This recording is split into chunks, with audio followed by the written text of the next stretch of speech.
कोकणातल्या माणसाला कधीच आम्ही आत्महत्या केली का गळा फास लावून घेतला हा पण मी कधी पाहिलंच नाही हो. ठीक आहे बाकीच्या ठिकाणी होत असेल कारण त्यांची शेती अफाट आहे, बियाणे टाकतात, सरकार त्यांना एक आश्वासन देतो, पण ते काही गोष्ट सरकारचं कुठे आश्वासन देत बसणार हो पुऱ्या महाराष्ट्राला. हे एक सरकारचंही काम नाही आहे, हा निसर्गाचा कोप आहे.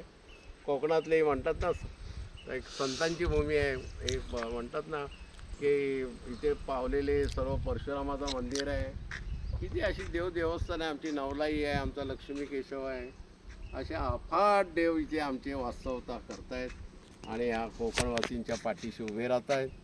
बघा हा कोकण या बघायला या निसर्गरम्यात जरा बघा तुम्ही. निवळीचा हा पहाड तुम्ही जर पाहिला ती कधी ट्रेन आली तर तुम्हाला अतिशय आनंद होईल. ते आनंदाचा क्षण तुम्ही घ्या, हां सर्वांनी आनंदाने लुटा. कोकणचे माणसं कधी तुम्हाला दगा फटका देणार नाही हो, कारण ती शिवरायांची इतिहासच आमच्याकडे लाभलेली आहे की आम्ही कधी दगा फटका देत नाही कोणाला, काय आम्ही काय कुठले काय वैर नाही कोणाचे. पण महाराष्ट्राच्या जनतेला माझी नम्र विनंती आहे की या आणि बघा कोकण. तुम्ही बाहेरच्या देशात जाता हो, कॅलिफॉर्न काय म्हणतात इकडे तिकडे निर्याक बिर्याक, पण हे कधी बघणार तुम्ही? हे तर खरं आमचं आहे, भारतातलं नंदनवन आहे हे सर्व.